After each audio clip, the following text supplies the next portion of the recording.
is a lot. I can't take everybody, but I'm seeing Wura from a lot of people. Okay, I'm seeing Nikki. This is so fast. I don't even know how to get it. But all right, Faith from Bonny Island. I'm seeing Selam from Addis Ababa. Catherine from Uganda. Kwesi from South Africa. Git from Abuja. Ngunga from Abuja. Rufayat from Nigeria, from Lesotho, Zambia, Malawi, Edo State, Nigeria. Let's keep it coming. Let's keep it coming. We have over close to 200 people on the call. This is a lot. I'm seeing Segomotsu from Botswana, Shakira from Malawi, Daphne from Zimbabwe. Daphne, nice to meet you again. From Zimbabwe, Fumi from Abuja, Folake from Nigeria, Esther from Lagos, Joy from Lagos, Chiwendu from Oka, Nigeria, Worola from Lagos, Nigeria. I'm seeing people from Ghana. I'm seeing people from Zimbabwe. I'm seeing people from UAE. Nice to have you here. I'm seeing people from all around Africa. Let's keep it coming. I am Mapriye from Ghana. Forgive me if I got the name wrongly. Benita from Liberia. Lerato from Lesotho. Purity from Kenya. Martin from Malawi. Abio from Uganda. Umar from Abuja. Roa from Sudan. Beautiful. Nice to have everyone here. We have Karin from Cameroon. We have Ogechuku from Nigeria. Whoa, this is wonderful. We have Charity all the way from Malawi, Rua from Zimbabwe, Jessica from Madagascar, Andongu from Ghana. We have Sharon from Kenya. We have people from Bauchi State. We have Josephine from Sierra Leone. We have Nanlu from Nigeria. We have let's keep it coming. Let's keep it coming. We have Caroline from Zambia. We have Robert from Malawi. This is interesting. We have Maureen from Kenya. We have Simon from Rwanda. We have Katale from Congo. Rowena from Zambia. This is exciting. Let's keep it coming. Let's keep it coming. I have one more thing for you guys before I hand over to the next person who will be giving us the keynote speech. I want us to also put up on the chat box, what is your favorite SDG? SDG 1, SDG 2, SDG 3, all the way to 17. It's all about the SDGs. The Youth Day of Service is all about raising leaders for the SDGs, raising leaders for the SDGs, raising talent for the SDGs. So I want to know on the chat box, what is your favorite SDG? SDG 1, SDG 2, climate, combating climate change, no zero hunger, no poverty, gender equality. So just let's keep it pouring all around on the chat box. I want to get more people, conversing in the chat box. Let me get more names and let me get more exciting SDGs. I'm Taiwo from Lagos, Mohammed from Sierra Leone, Agne from Burundi, nice to have you here. Nice to have you here. I have Robina from Uganda. I have Goodness from Lagos, Nigeria. Gracie from Uganda. Lydia from Benin Republic. Doreen from Uganda. I have Esther Balogun from Lagos.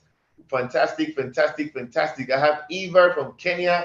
I have Gideon from Ghana. Welcome, Gideon. Nice to have you here. Helen from Abuja. David from Nigeria. Fantastic. Sharon from Zimbabwe. We have a lot of people from Zimbabwe and Zambia here today. Kolade from Ogun State, Nigeria. Emmanuel from Rwanda. All right.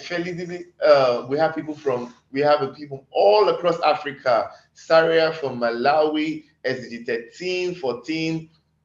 Good afternoon. I'm from Katsina. Brilliant. SDG 14, SDG 13. Quality education, climate action, gender equality. I'm loving this.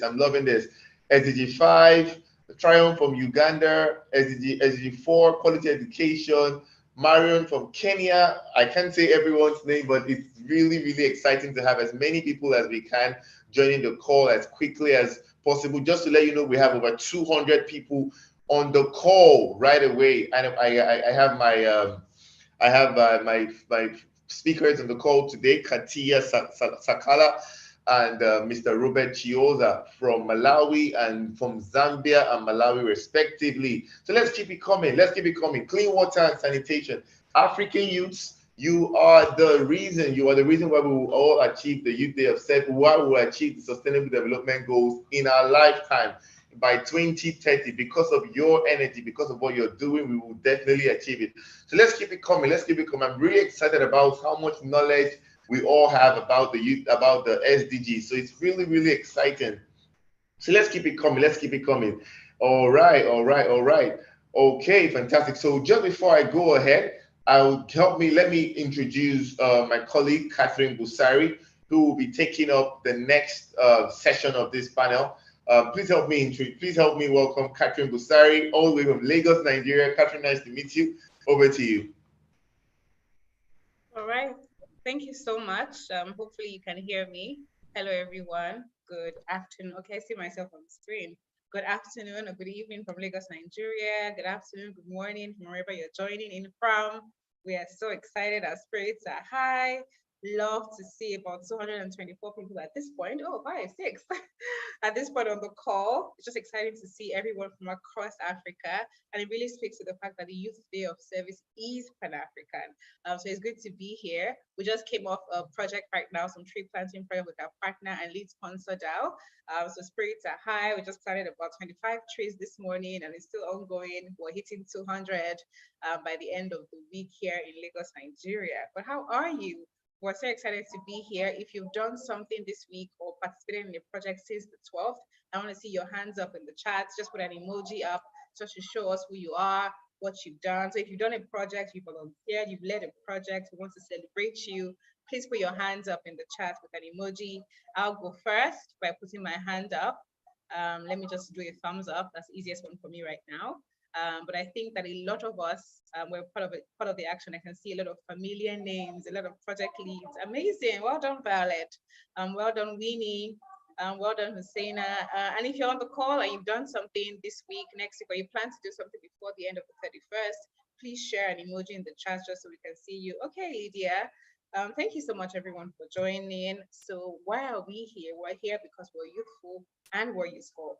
I'm trying to position my camera so you can see my t-shirt, but I have youthful and useful. Yes, I'm wearing YDS merch, and yes, I'm ready to be activated for the SDGs. So the Youth Day of Service is Pan-African, as you all know, and you can see that by the number of people on this call.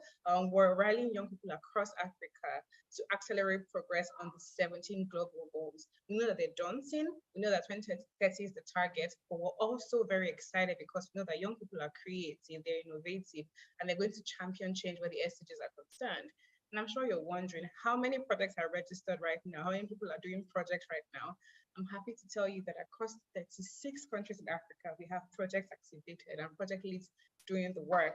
Just like 2 weeks ago, we were in Nairobi, Kenya, with Child Fund International, who was running their project, who we joined in. We had an SDG and climate awareness rally also in Nairobi. So we at Leap Africa are also activating ourselves for the SDGs. We're also in Lusaka last week, at the African Youth SDG Summit. And we saw project leads across just even celebrating with us and also speaking to the work that they're doing. So if you're here and you're not sure what to do, we have our volunteer position still open till tomorrow, the 24th of August. So please hurry up to the website, www.youthdayofservice.org to register. You have to be a part of this. You have to have led change. You have to create change in your community. So please make sure that you're on board. I think that we have our next speaker lined up. Just going to check very quickly and introduce you to the amazing person that leads the organization where I work, that has birthed the Youth Day of Service, and that's Kendi Ayeni. Kendi Ayeni is our executive director, and she's here to welcome you officially to the webinar and also to the Youth Day of Service. I'll hand over to Kendi Ayeni very shortly. Kenny, it's good to have you on board. Please let me know if you can hear me.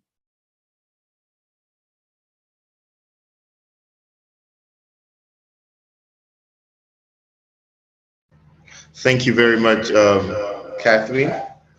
Nice introduction. Thank you very much once again.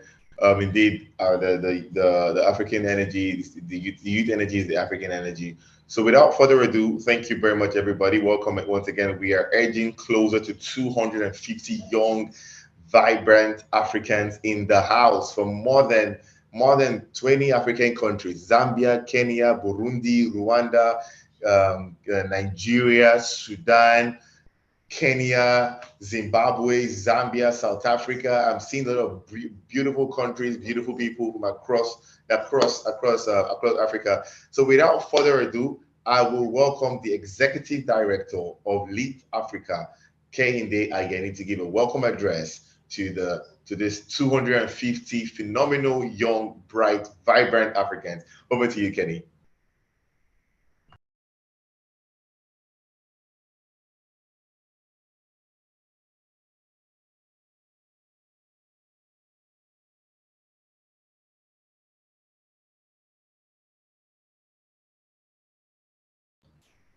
I think we're having a little bit of technical issue. Just give us a moment. We'll get to that as quickly as possible. Thank you very much. All right, Kenny's on call. Fantastic. Kenny, over to you. Do you mind unmuting your mic?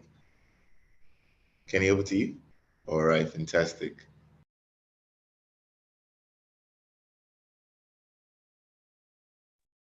Sure. Thank you so much. But as you know, the day goes, things are moving in different spheres. So I'm moving from one call to another to another.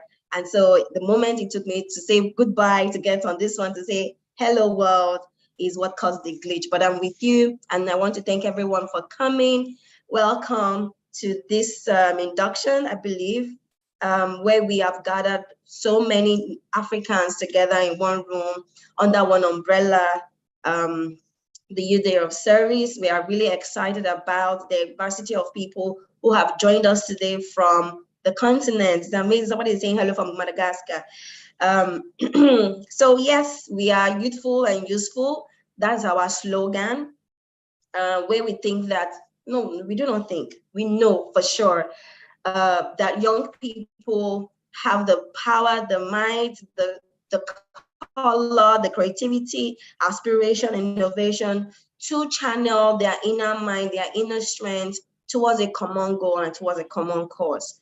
And under the umbrella, okay, sorry, my system, I wasn't sure what it was.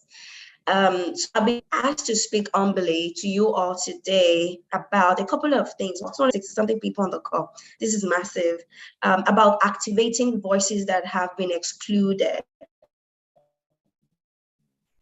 And this is a quarter conversations over the past 2 months where we are talking about voices that have been excluded from conversations, or voices that have been excluded from service deliveries, and it's a wide range. So young people typically think they are the most excluded, but in actual fact, there are more people, the Youth Day of Service, but our work in activating and actualizing the SDGs is to include as many people on this train, on this campaign, on this continental cause. And in thinking deeper and reflecting more about our work is me asking, maybe some of you can even get excited about it and tell me what you think. Whose voices have been excluded in your own conversations, in your own interventions, and then we'll take it from there. But of course, you have a very rich panel who will be speaking more to you about their own work and how they have found those voices, those people that have been excluded or marginalized. But it would be nice to, make that conversation one that is shared between the two of us. So when I think about it, for me, definitely young people have been excluded.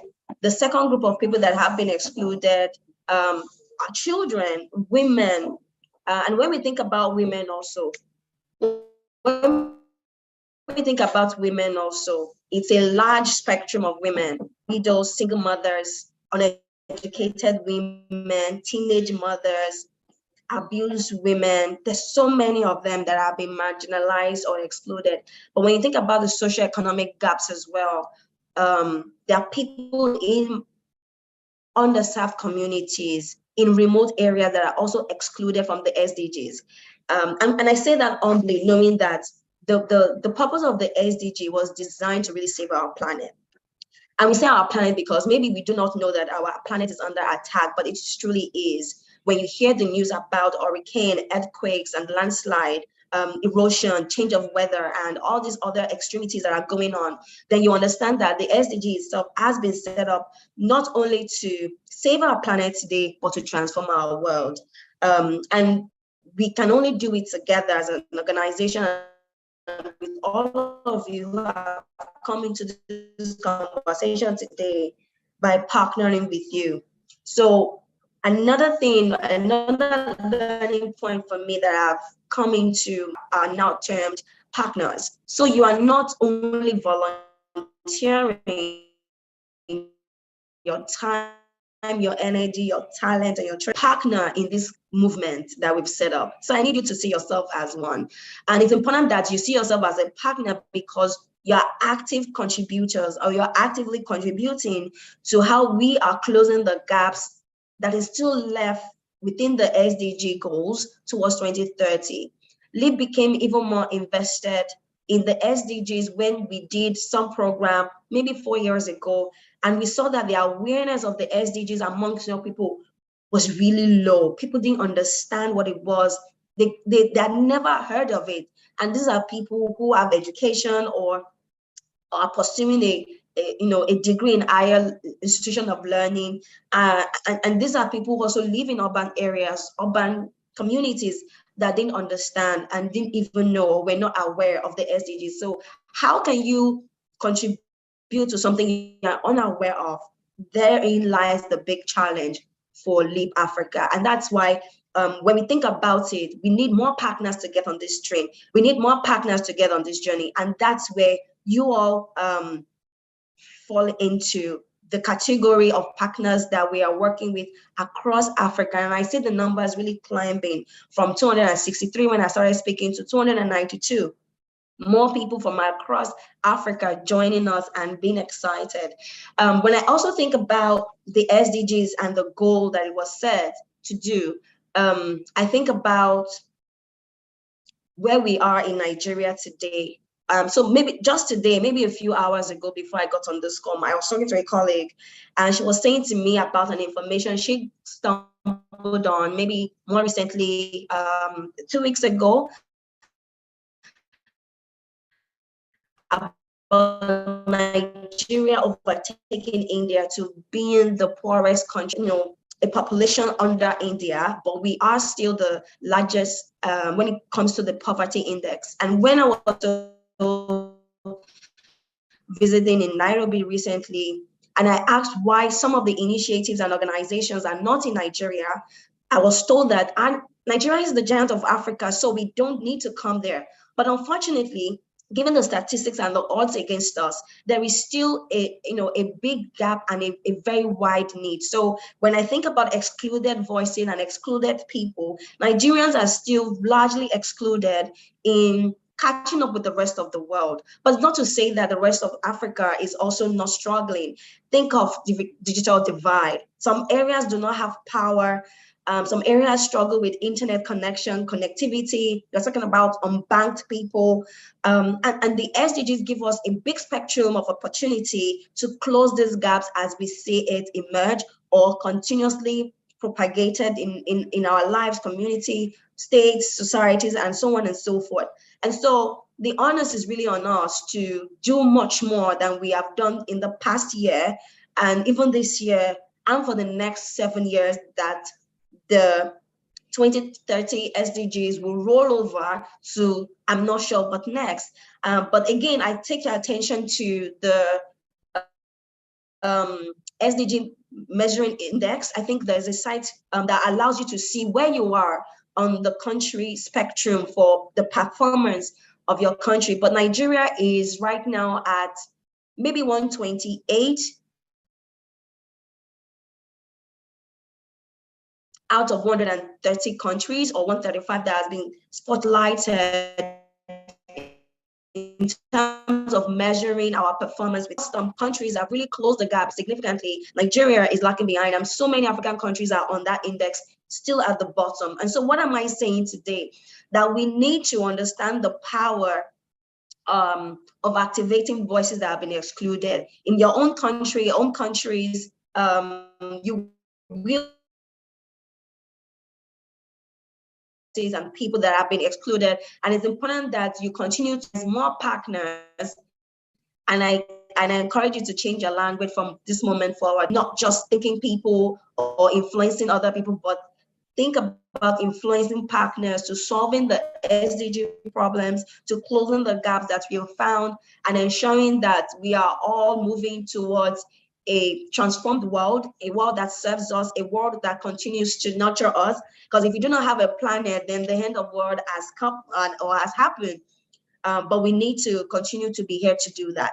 And so I encourage you all again in my parting shot, as you guys will have a very fantastic time with the rest of the team.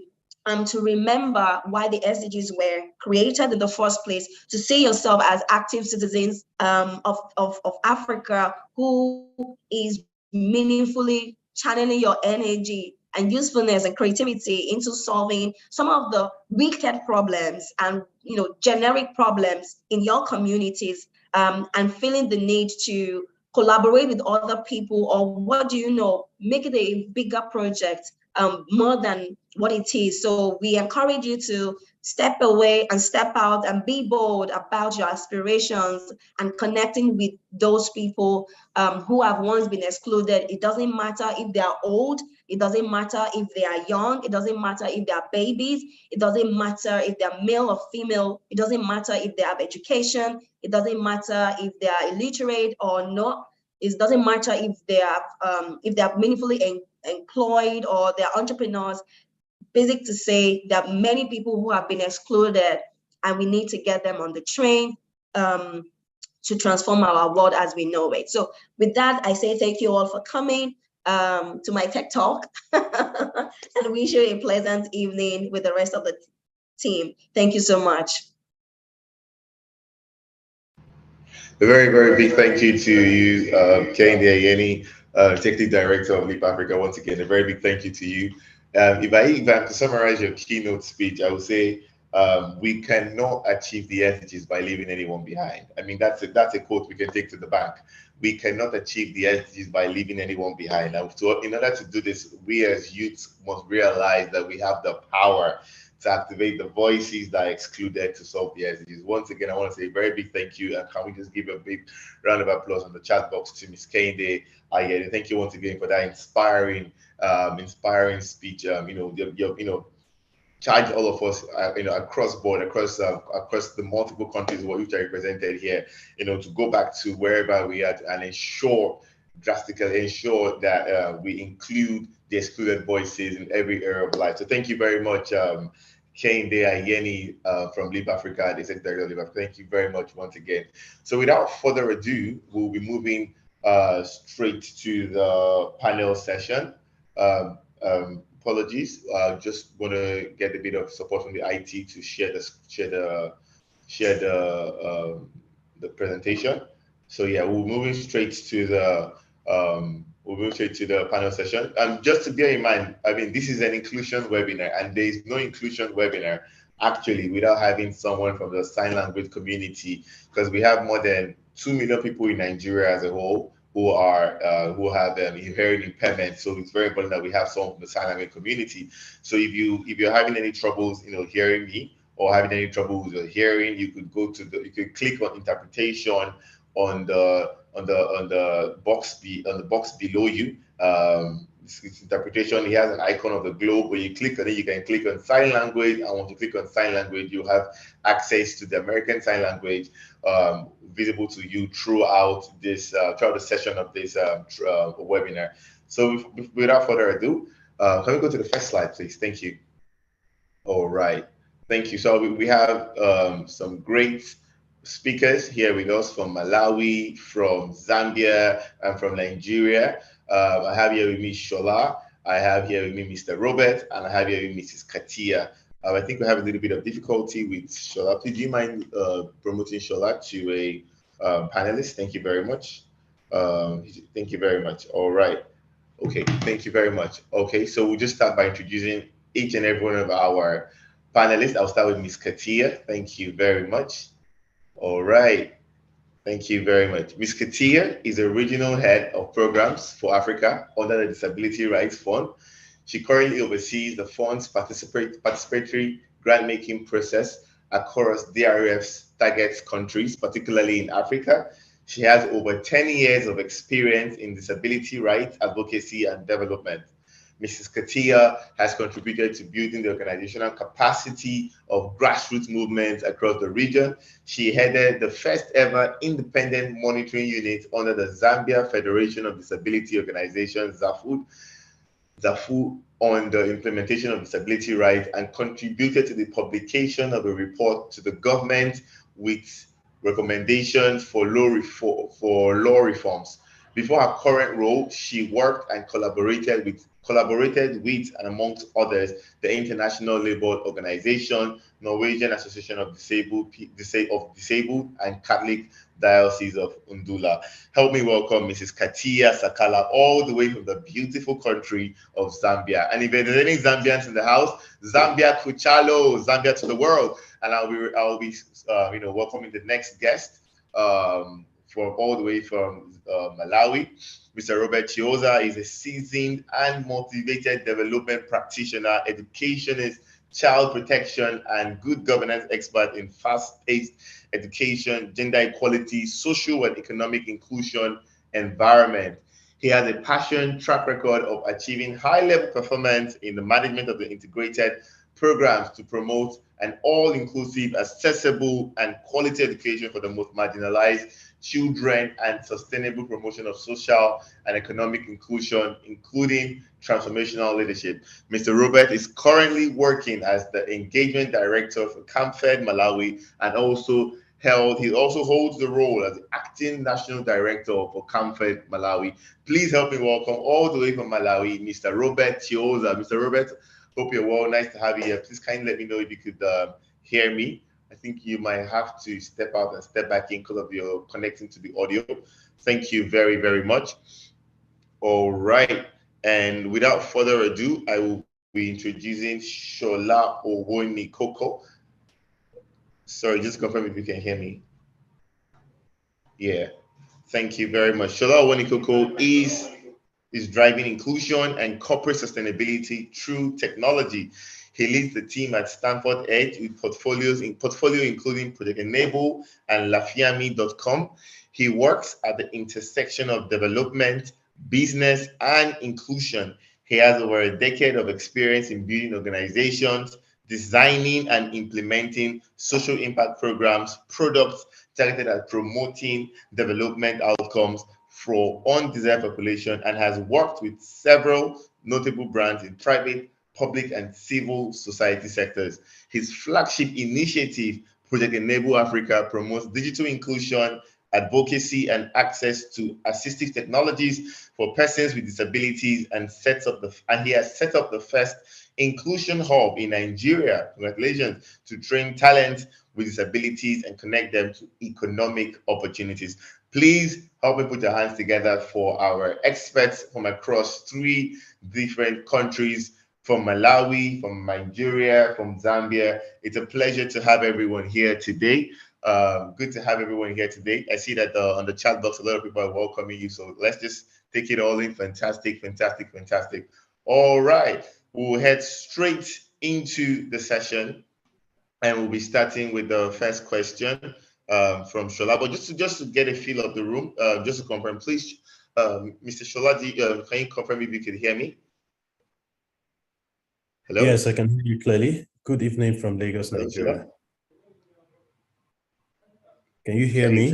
The issue getting to Shola. I can Hello, hear Shola, you. can you hear me? And I'm speaking back to you.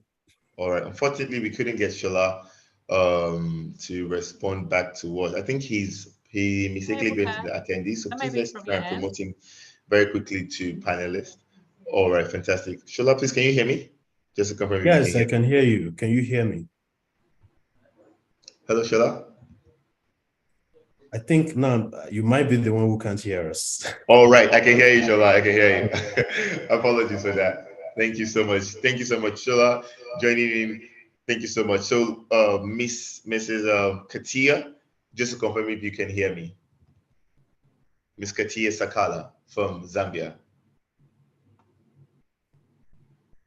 Hi, everyone.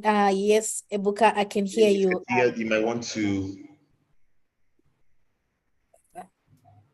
unmute yourself. And all right. Hello. Nice to meet you.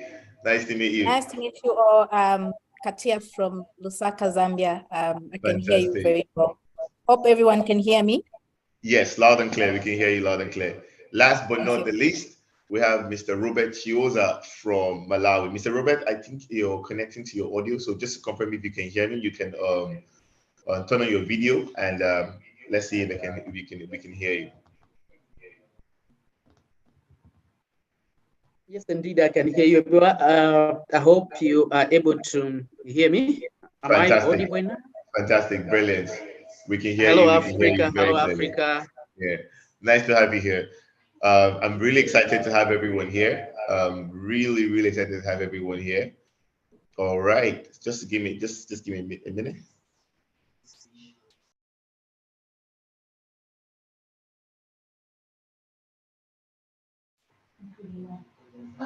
All right, thank you very much. Just a little bit of technical issue we're having over here, but it's been solved. So I'm excited about the possibility of what we're going to be talking about for the next 30 minutes. This webinar is heavily focused on inclusion. The whole idea of no one left behind, meaning that we really want to shed more light on, the importance of inclusion, inclusivity, and involvement of all individuals, all genders, particularly on youth. How can we rally youth to pursue the sustainable development goal? We live in a world whereby marginalization remains a significant challenge. People are marginalized in old age, at youth, with young ladies, old ladies, and it's such a very, very, very big issue that we have to tackle across Africa. And this webinar seeks to address these barriers, that are faced by these excluded voices and communities in participating in, decision-making processes. So we're going to, start by focusing on inclusion as the key to driving sustainability. So without further ado, I will start with Mr. Shola. As a founder of Project Enable Africa, in your experience, I would like to ask the first question, which is, what are the most prevalent misconceptions that society holds about individuals with disabilities, and how can these misconceptions be dismantled to foster inclusivity? Over to you, Shola. If you'd like me to say the question again, I could go over it. No, I got it.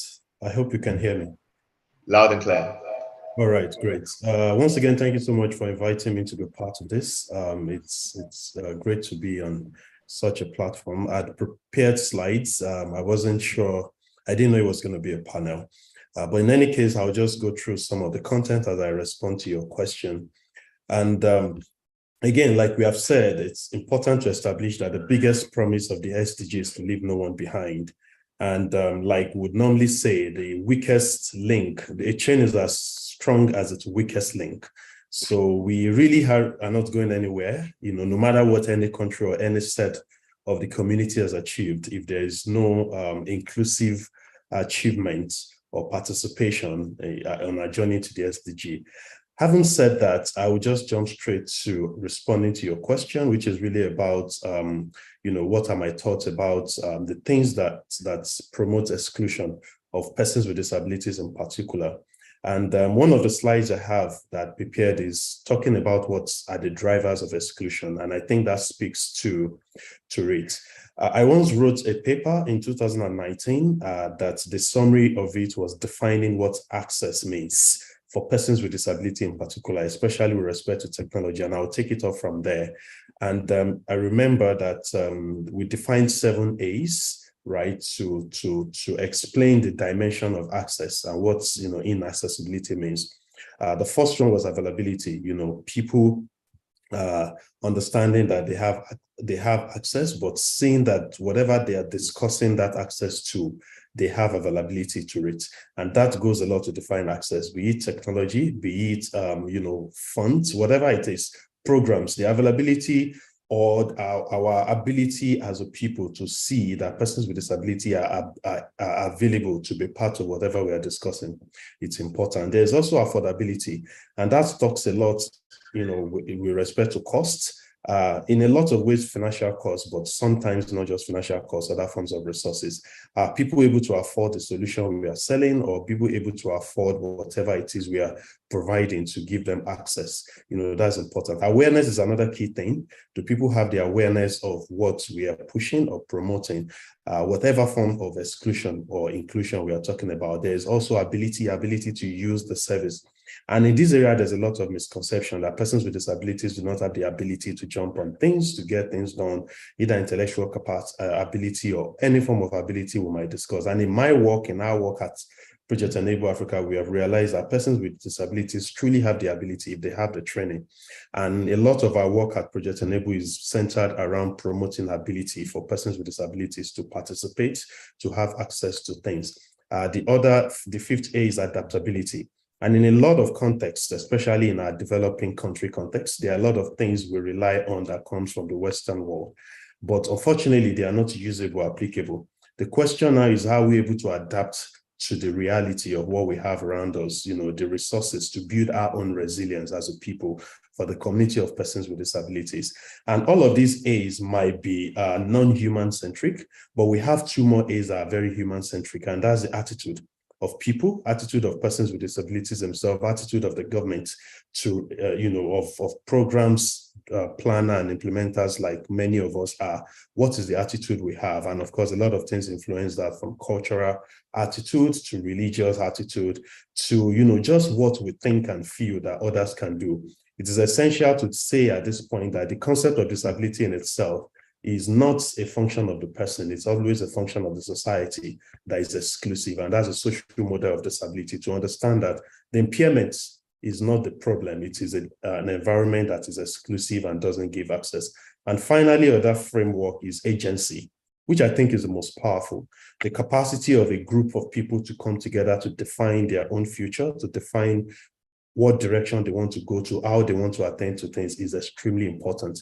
And even where in community where resources are not available, when people come together and truly unite, they can make the unavailable become available. And that speaks to how much we collaborate, come together, understand the power we already have, and how that can be exponential when we come together to use it together. I'll stop there, and I hope the point I've made is clear, especially in defining what access is and how people perceive persons with disabilities. Thank you. Yeah, I mean, thank you so much, Shola. I wasn't expecting that, but that has blown my mind away. So you mentioned almost 6 different key things that we must understand when we talk about the prevalent misconceptions. When we talk about inclusion, which is access, affordability, awareness, adaptability, attitude, and agency. But if there's anything that I would take out from what you said, was the fact that inclusion is not an individual's problem. It is a societal problem. And I think that's very, very important. And that will lead me to my next question, which is focused on Mrs. Katia Sakala, talking about inclusion in society. And one thing I would like to ask is marginalization itself, which is, talking about inclusion. It can be a very invisible, concept, to those who are unaffected by it. A society at large, we have more people per se who are included than who are excluded. So marginalization it doesn't seem like an everyday thing. It seems to be very, very invisible. So, and my question is, how do we actually awaken? Shola has mentioned the importance of awareness and agency, but I want to hear more steps, practical steps of how do we awaken, the collective empathy for marginalized voices, and also how do we catalyze action beyond sympathy? We don't want to see inclusion as a thing of sympathy, but how do we awaken collective empathy, number one, for marginalized voices, and how do we catalyze action beyond sympathy? Over to you, Ms. Katia.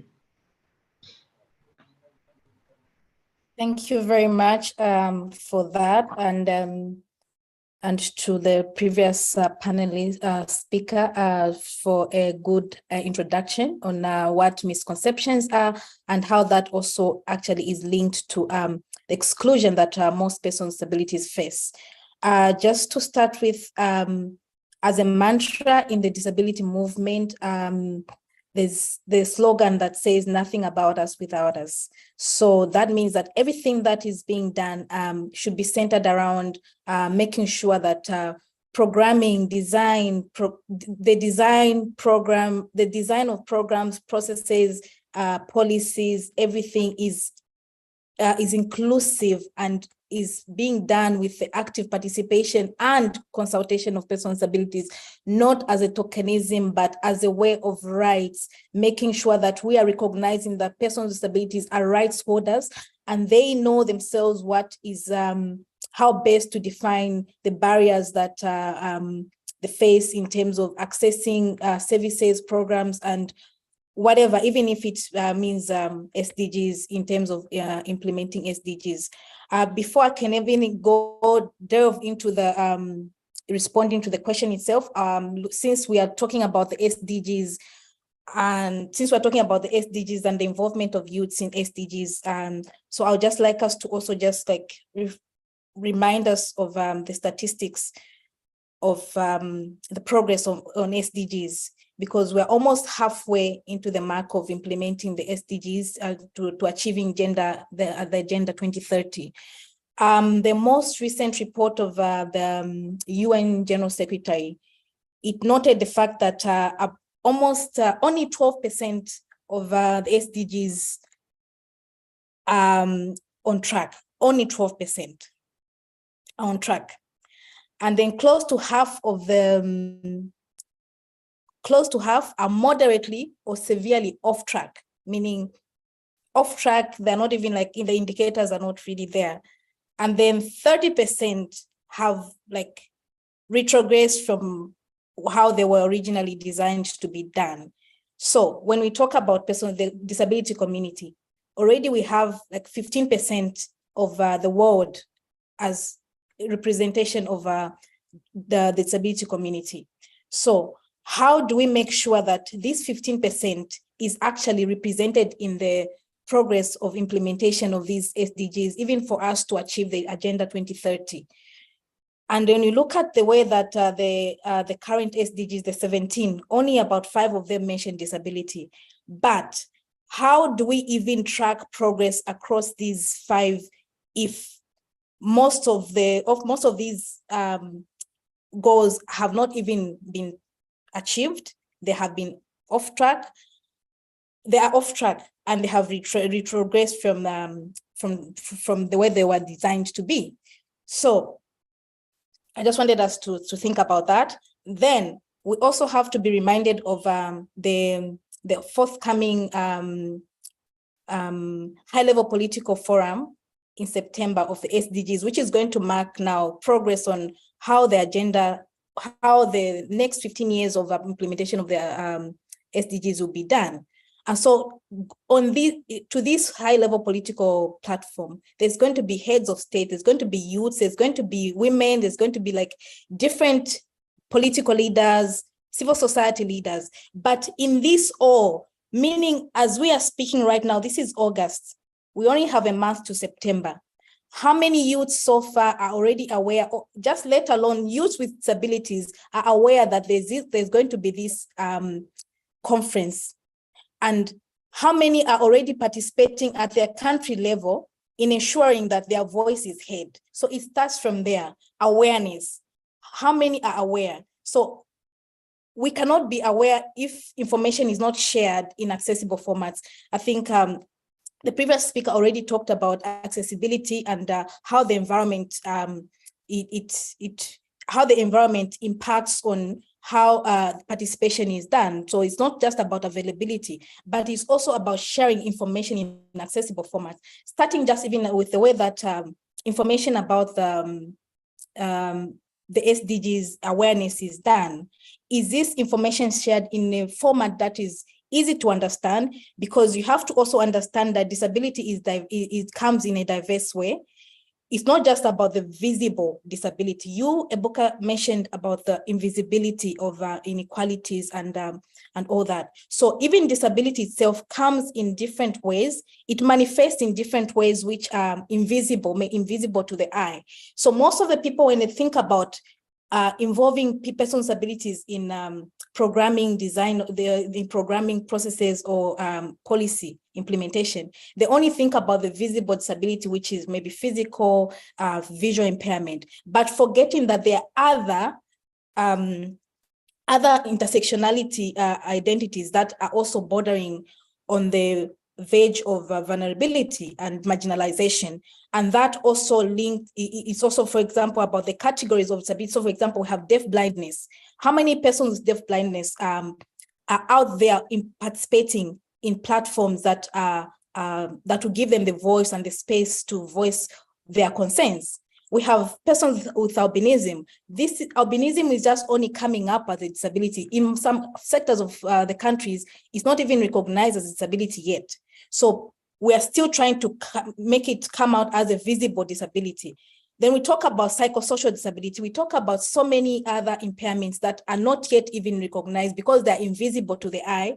And so even when we talk about participation and inclusion in programs, we only want to think about the easiest, which one is the easiest to include, which one is the easiest to actually even count that we have included persons with abilities. And like I said, not only about the tokenism way of making sure that of just ticking the box that we consulted persons with abilities, but it has to be about meaningful participation, starting, like I said earlier, from the design of the programs and the policies itself, the implementation, monitoring and evaluation. And this is not just about the informal conversations. It also has to trickle down, starting from the informal setups at the community level, because we have to think of most persons with abilities. First, some of them are not even illiterate. They're not even literate because they do not have access to education. So they're at the grassroots level where they are marginalized in the community where they do not have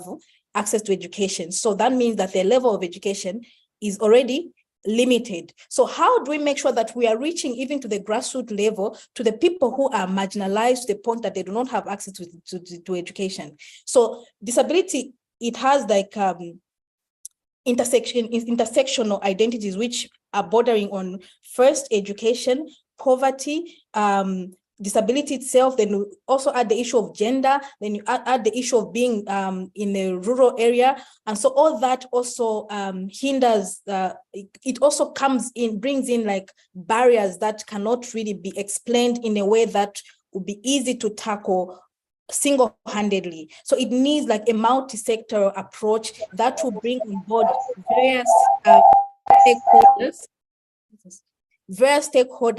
that will make sure that everybody is brought on board. We have to now do an audit or a mapping of when we are on the table where we're making decisions about important issues of the SDGs of developments. Who else is on the table who is not on the table that is supposed to be on the table? Is the youth who has a psychosocial disability being included? And by inclusion, we're also talking about reasonable accommodation. What measures are we talking about to make sure that reasonable accommodation, to make sure that this person who has a psychosocial disability is being allowed to participate with their support person who will be able to like interpret things for them in an easy to read version or easy to understand language that will allow the flexibility of them to participate without being frowned upon as an issue of charity. So it should not just be about ticking the box. It should be about the human rights or making sure that meaningful participation is achieved. So thank you. Thank you so much. Thank you so much. We have a lot more questions, and just to ensure that we have all the speakers speak. Thank you so much, Ms. Katia. Sorry if I cut you short, because we're almost out of time, and we have more questions and a lot more speakers, and we have to get more responses from the audience. But thank you so much. That was a very insightful response to the question. I sincerely apologize if I cut you off rudely. That was just trying to ensure that I get all the speakers quickly as we can. But I mean, beautiful, insightful point you noted, and answer the question about invisibility and marginalization. And you talk about the fact that it's super important for us to begin to design programs, but not just design programs, but we must begin to implement these programs for people with disabilities. We must begin to design, unique program. One of the statistics you mentioned that actually got me thinking is you said 15% of the world is actually is not included in the everyday activities, and I'm trying to wrap my head around the fact that out of 8 million people, more than 1 billion people are actually not included, or have one sense of one part of disability or not, and that's really something to think about. So without further ado, I would like to go very quickly to the next speaker, which is Mr. Robert Chiago, the engagement director at Campe Malawi. Stepping on what what Mrs. Katia said, talking about how important it is for us to design programs, inclusive programs. Camp Fed is heavily focused on girl-child education. Girl-child education is a crucial focus for your organization, Mr. Robert. And I would like to, and I understand that it intersects with various other sectors and various other factors. My question to you today is, how can we ensure that the pursuit of gender equality considers the unique challenges faced by girls in marginalized communities? So that's the question to you. Yeah, over to you, Mr. Robert. Hello, Mr. Robert. Hi, Ebuka. Yeah, please go ahead. Oh, thanks so much. Hello once again, Africa, and thanks so much to Katia and Osura for the able explanation of the question that have just been tackled. I think the first point I think to realize, as far as I am concerned, anyway, from coming from an organization which has which is mostly supporting the marginalized girls in this case. So to us, the first point is that the girls out there is to realize that the girls out there or the issues, the barriers, the challenges that girls face are multifaceted in nature, and therefore they is to call for a multidisciplinary approach in a way of stakeholder kind of analysis in this case, is to appreciate that these are the challenges that the girls are facing and how do we deal about that. And we cannot really achieve the sustainable development goals if the girls who are actually involved right there are becoming passive recipients and not active participants in the support that are given. And therefore, both ways, whether they're getting economic support or they're getting social support, they have to be part and parcel of the system. And therefore, one thing that we have been focusing much on as we support the girls in this case has been the area of how do we make sure that there is that meaningful engagement? I think that has also been mentioned already. We understand that most of the marginalized girls, their voices are not heard, they're not included, they're already excluded.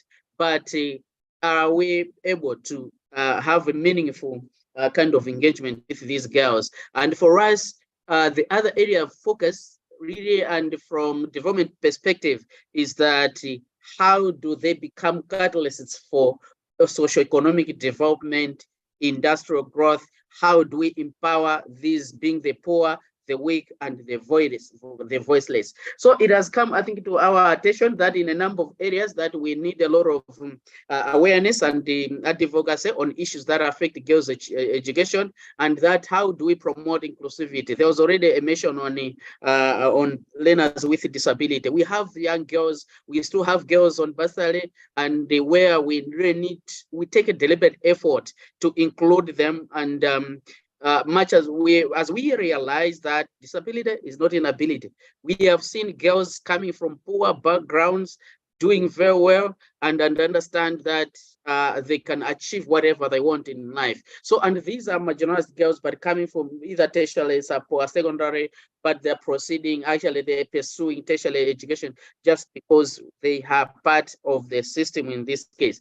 But as far as I think some of the issues that we have been facing, I think it's on gender equality, for social inclusion, an area of interest. The question has been, how do we integrate gender responsiveness into the interventions that we are doing right now, just to make sure that the child is actually supported? And then what we're also doing is just to make sure that as more girls graduate, for example, from university, how are they supporting the boys now, so that boys are not left behind in all this? We are very much aware, we have all agreed that nothing for us without us. And it's up until we realize that we are creating space for both boys and access and equity in this case, that will be able to achieve even the sustainable development. Number 4, in this case, on quality education. And the other area that has been of focus is on the infrastructure itself. Is it friendly enough How about the material in schools? We have noted that in most of the schools, the materials that they are being taught or what they are still having is still so challenging, actually, to the most vulnerable girls, and most vulnerability in terms of physical impairments, in this case, vulnerability in terms of just the actual access. There's a talk of digital inclusion. I'll give an example of during COVID period where the learning was online, but children were still not able to access that kind of support. So that already demarcates, that already is an issue as far as gender inequality is also concerned. And therefore, it continues to call for collaborative partnerships, networking, and we build partnerships, or we're building that kind of networking or building synergies that we know for sure they're increasing expertise at all levels, is bringing revenue streams on board, is bringing kind of brand trust in this case, and facilitate further engagement in all this. So we have noted that there's still a lot that needs to be done as far as dealing with issues the marginalized girls is concerned, but the most important issue is, are we making them active participants and not just passive recipients of the support that they're getting? So that's what I would say for now. Thank you so much. Yeah, thank you so much, Mr. Robert. I mean, that was very insightful. But just before I let you, like before I move to the next panelist, I just have a very, very important question coming up from what you talked about, which is we are Africans, and we hold up our cultural values to such a high extent, and there's a very thin line. There's a very thin line between cultural identity and harmful practices. So my question, in 1 minute, Mr. Roberts, how do we as institutions, how do we as Africans, how do we navigate this fine line between preserving cultural identity while at the same time ensuring that these harmful practices do not obstruct inclusivity? I'm from Nigeria, you're from Malawi, and all across we have wonderful traditions which we want to uphold, which we want to keep in memory, keep as tradition. But some of these cultural identities that seem to be harmful. But how do we navigate this thin line? So in just 1 minute, 60 seconds, over to you, Mr. Robert. Thank you so much. I think there is also one important thing, I think, to realize that these are coming from communities, and that there's communities. One thing I think that we also need to pay attention to, are we engaging chiefs so that we transformative as to which cultures are being harmful in this case, and they are promoting possibly dropouts due to early pregnancies or marriages in this case, and which ones are very positive discipline in this case. So the first thing, I think the most important thing is to make sure that we are engaging the chiefs so that they realize, as people, custodians of culture, what that think is affecting education, and which issues are not affecting education, and they can promote the kind of inclusivity that we are talking about. That's one of the things. Those chiefs out there, they also need to do the more awareness for children to realize that they have got a right to education, and that every other family that is even hiding learners with disability or children with disability, they come out openly and support them so that they also achieve the right to education. They're able to access, not only accessing quality education, but realizing that it's so relevant to the human capital development for any country. That's what I would say for now. Thank you. Thank you, Mr. Robert. I mean, that's very critical for us. That for us to achieve inclusion as a tradition-bound continent, we must begin to engage our local leaders, and that's such an important observation. We cannot achieve the inclusion we talk about without collaboration from even the most remote communities, the most remote leaders. And as I go around again, the next set of questions have to be very brief because we're almost out of time. So Ms. Katia, based on what Mr. Robert said, in just 2 minutes, the question, talking about collaboration with chiefs and even beyond the chiefs, we have to understand that overcoming inclusive barriers requires a very comprehensive approach. And this sometimes involves collaboration across sectors. I know you've worked with organizations, you've worked with funders, but how do we foster this partnership between organizations, government, and local communities to create lasting change, whereby we can envision a world, a community of a totally inclusive community. So in just 2 minutes, Mrs. Katia, over to you. Thank you very much. So I'll talk about the inclusion being at the center of recognizing the universality, indivisibility, and interconnectedness of development, which is at the center of intersectionality and all that. So that is like summarizes everything. But when it comes to establishing those partnerships and that are meaningful and lasting, we also have to acknowledge the fact that we have to support efforts that will ensure that persons with disabilities or those that are from marginalized communities are empowered to participate. And so that means they have to be given information that will empower them to give them the capacity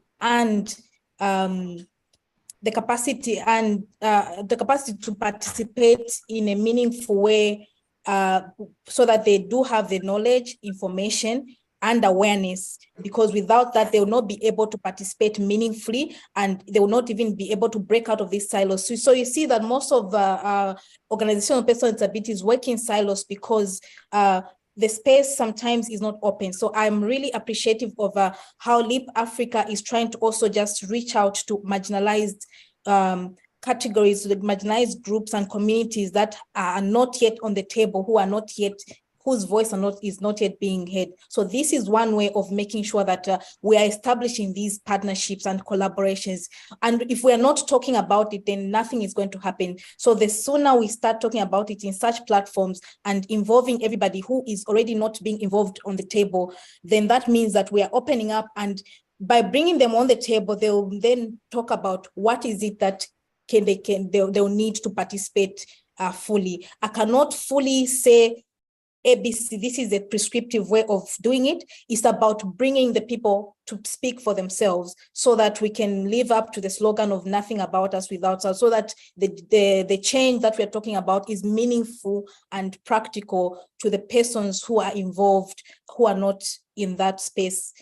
That is what I can say. Thank you. Thank you so much, Ms. Katia. And just as we round up, I have a very, very short quote that we have in our organization, which is what drives our inclusion agenda and inclusion for youth as a whole, which is, you do not design a program for us. Any program designed for us without us is actually against us, actually. So, and it's such an important thing. So I'll just say that again for the audience. Any program, any function, anything designed for us, without involving us, is actually designed against us. And I know that wraps up most of what we've been trying to say, and most of what Ms. Katia was trying to say when she was talking about collaboration, which is we must empower the participant, not just empower them and let them go, but empower them in a meaningful way, bring them to the table for every conversation we're having about inclusion. That's why even today we're having an inclusion webinar. We ensure that we have someone who is a sign language interpreter to come on board to ensure that even people who have hearing impairment can have access to what we are saying. So, and one of the most important things you said, Ms. Katia, as we wrap up, is that accessibility is a human right, and I think it's so profound.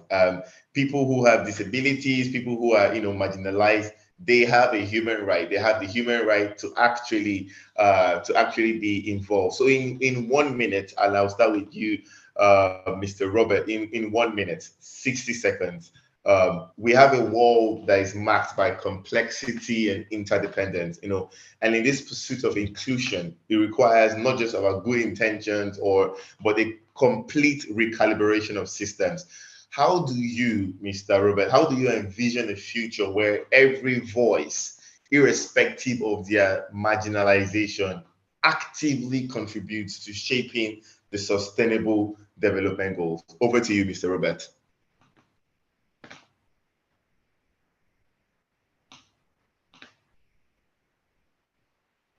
Oh, I think we've missed Mr. Robert. Mr. Robert, I think if you're speaking, we can't hear you.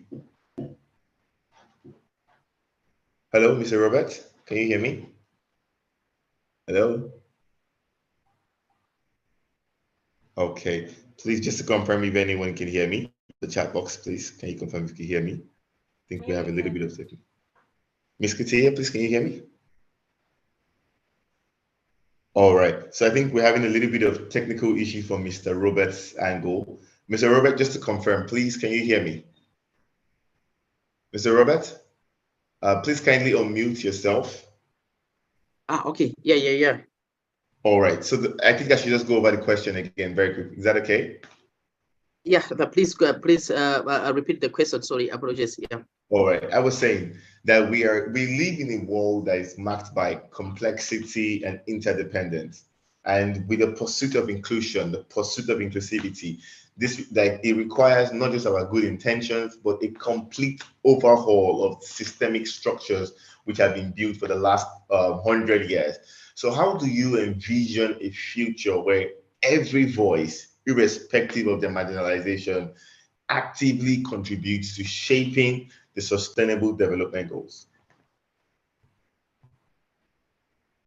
All right. No, thank you so much. So a very crucial question, and that we all need to pay attention to indeed, if we are to achieve the Sustainable Development Goals.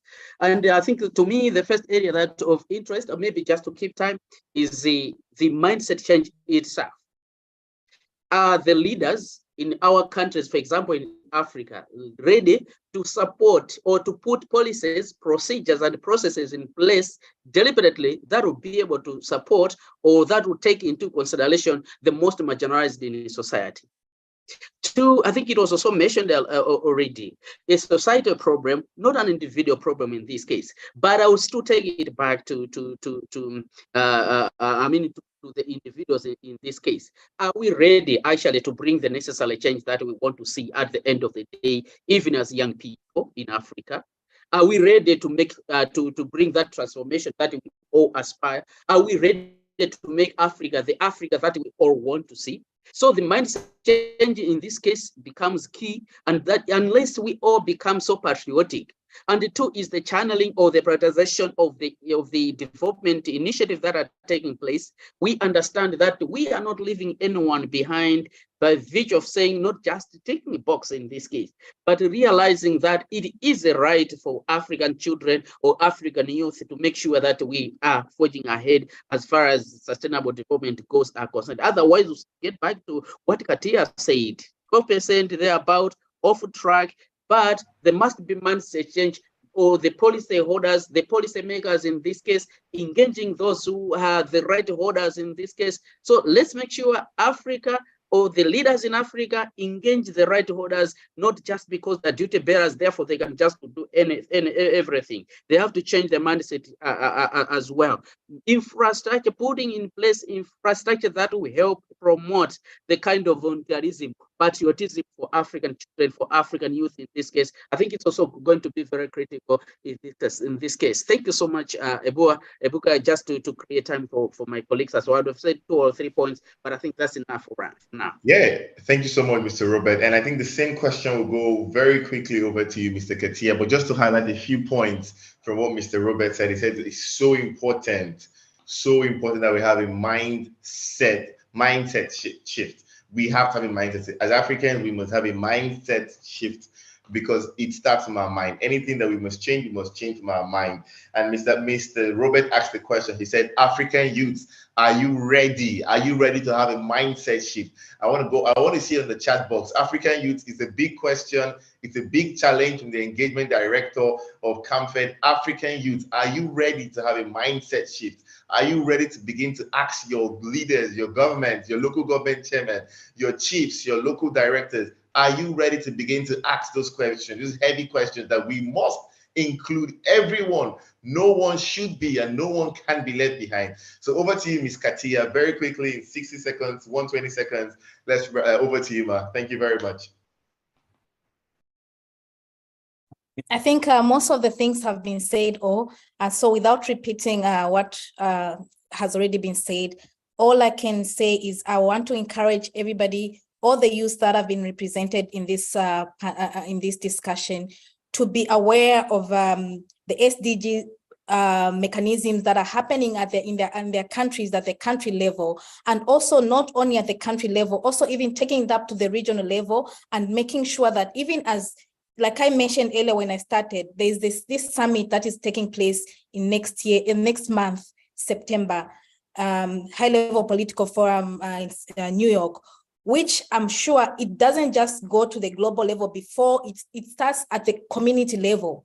Consultations, participation starts at the community level, then it trickles down to organizational level, up to district, provincial, until national level before it can get to the UN. So what are we doing as young people to make sure that our voice is heard? What representation do we have even at the summit this year? Even when you look at the statistics that I presented earlier, 30% are completely off track and only 12% are on track. So what are we doing to make sure that our voice is heard and it's well represented even at the summit when the issues are being presented next month?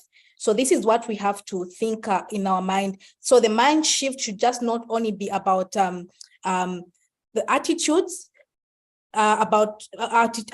but we also have to think about, it's not just about leaving it to the other person, to the next person. It has to start with you. The change has to be with you for us to break the silo so that you can be involved in everything. We have to be open to be included and to be able to give our voice to in development issues.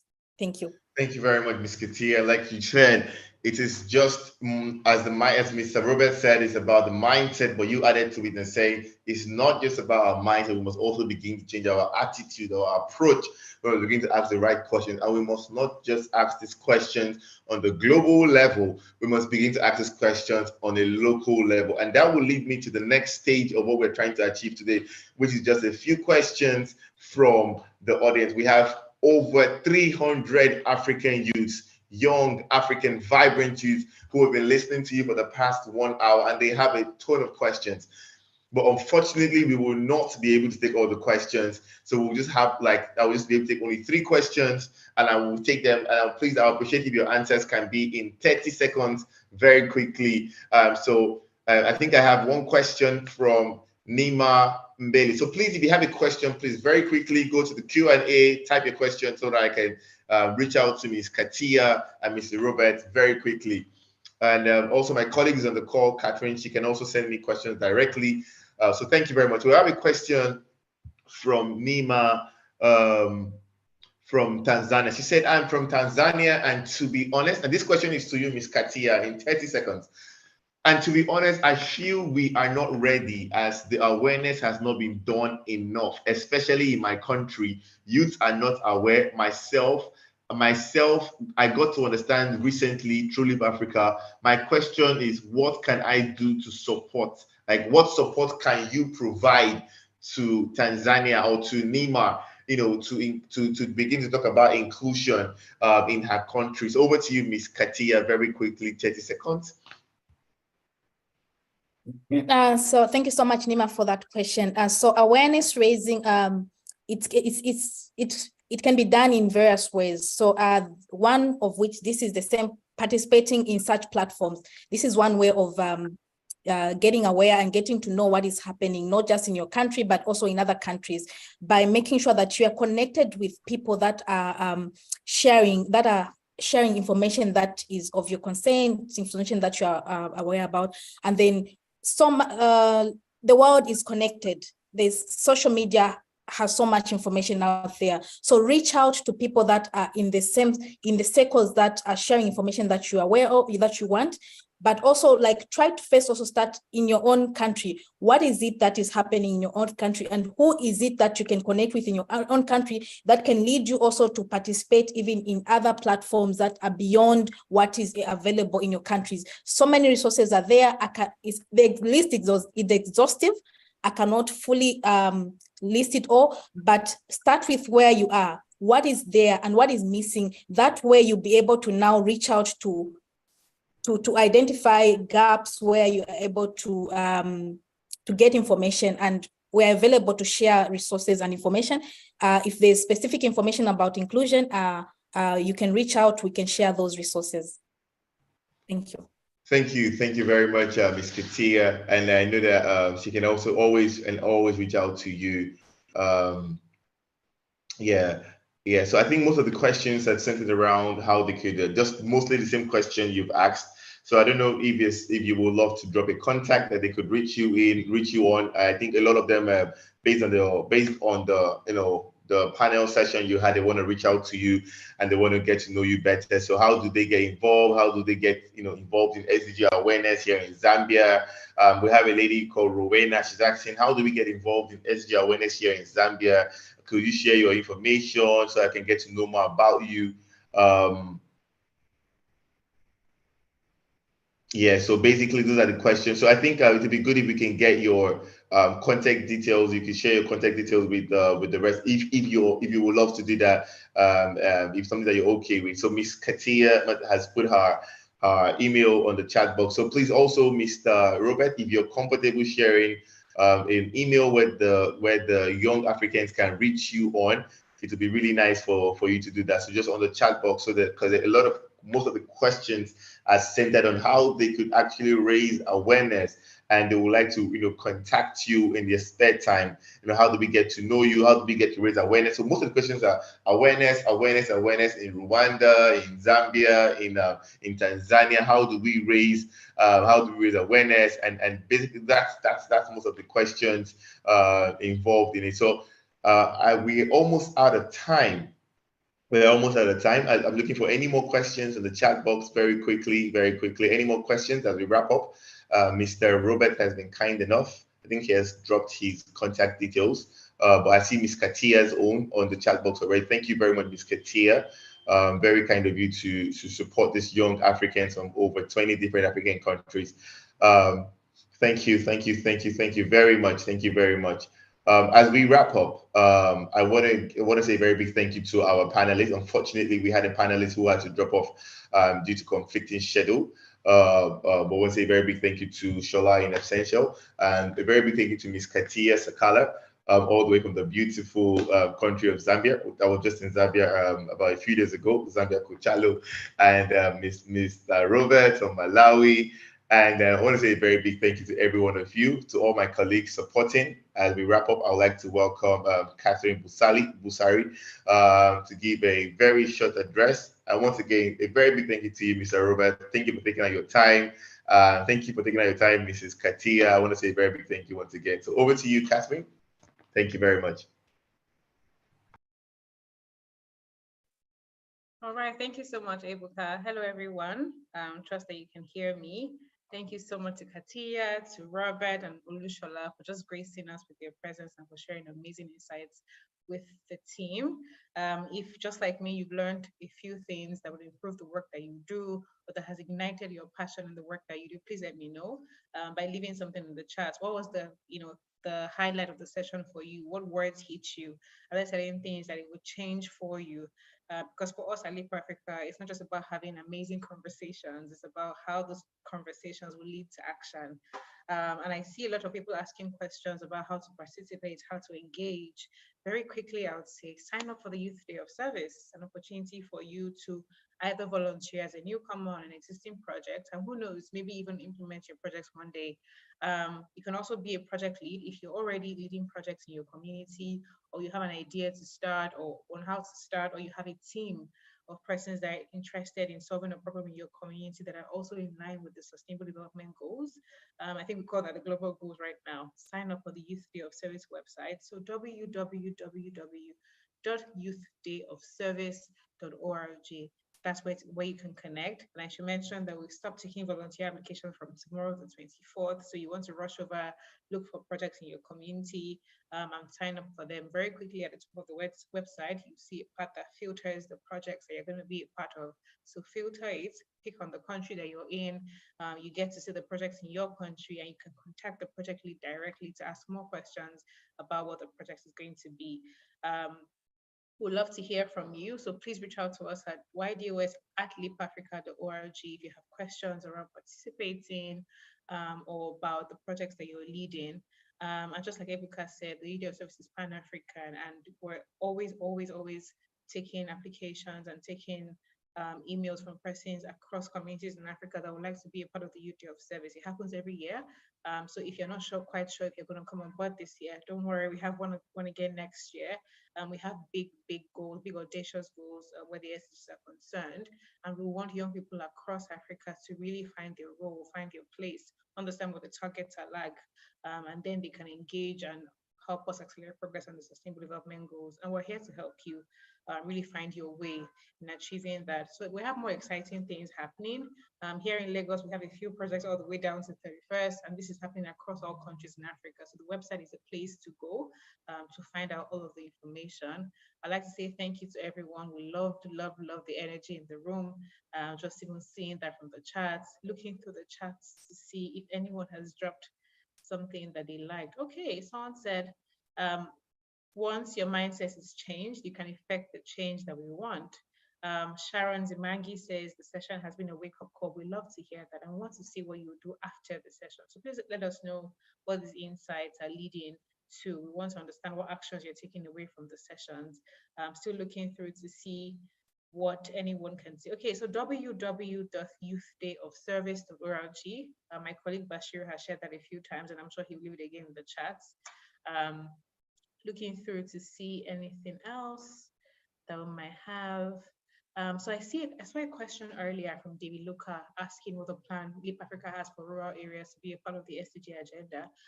David, that's a very great question. I think that you should remember that we said there are many ways for you to engage, either to initiate a project in your community. So that means you've seen a problem in your community, either in urban areas, in the town, in a rural area that you want to solve. If you're that person that has seen an issue that you're concerned about, at Leap Africa, we're always telling people, leaders are made and not born. So take that step today.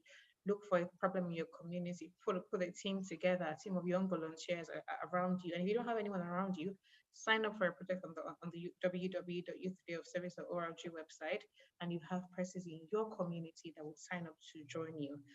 So we're providing you the education, helping you understand how to solve problems where the SDGs are concerned, helping you to understand how to run projects. We think that you are the leader that the community needs, David. So please make sure that you're plugging into that and taking and working on that strength that you have. So just looking very quickly through the charts to see if anything else is standing out. But just to share that our speakers have kindly dropped their information. I know Robert dropped his email, his number, and his work email. That's very generous. So if you have something exciting for Robert to see, please send it to him. If you'd like to reach the LEAP team, please go over to www.youthDayofService.org or head over to ydos@leapafrica.org just to connect with the UDF service team. We're always excited to work with more young people across Africa. So from here, I'll hand over to Ebuka. But before I do that, I would like us just very quickly to type in the chat, I am youthful and useful. That's our tagline. And for us, it's really about changing the narrative that Africa's youth are not just lazy or just waiting for something to happen. They will make that thing happen. They will take action. So please join me and write in the chat, I am youthful and useful. I'll start. Imagine Ebuka and the team will go ahead just so we can have more people. Thank you. I can see more people saying I am youthful and useful. I am youthful and useful. Thank you so much. Over to you, Ebuka. Thank you very much, Catherine. Thank you very much, Catherine Bissari. It's such a pleasure always. It's such an hearing you. Fantastic. As we wrap up, we can see the call to action. African youth, you have to be youthful and useful. You are youthful and useful. I want to say a very big thank you to our speakers, Ms. Ketia Sakala, all the way from the beautiful country of Zambia.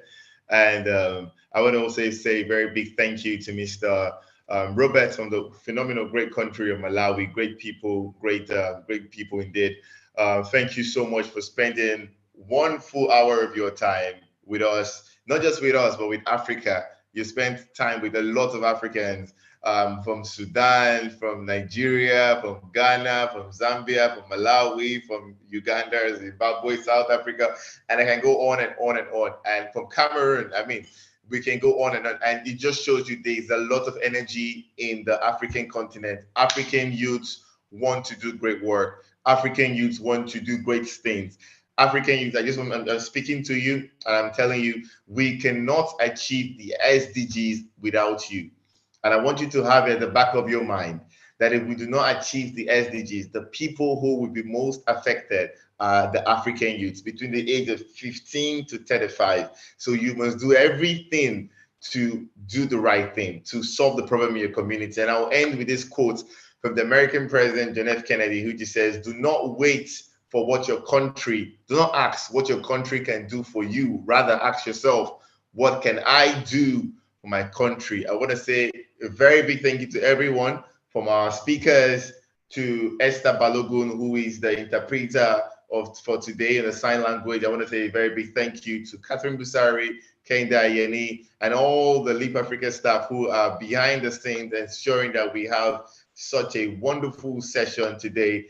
Remember to stay youthful and remember to stay useful. If you have not registered your project, or if you're looking for a project to get on, go to www.youthdayofservice.org. Click on there, filter by country, filter by the SDG you're excited about, and register your project. Join our Telegram group once you get an email. Once again, I cannot say thank you enough to Ms. Katia and Mr. Robert. And most importantly, thank you to all the wonderful African youth. And thank you, Africa. Have a wonderful evening and God bless.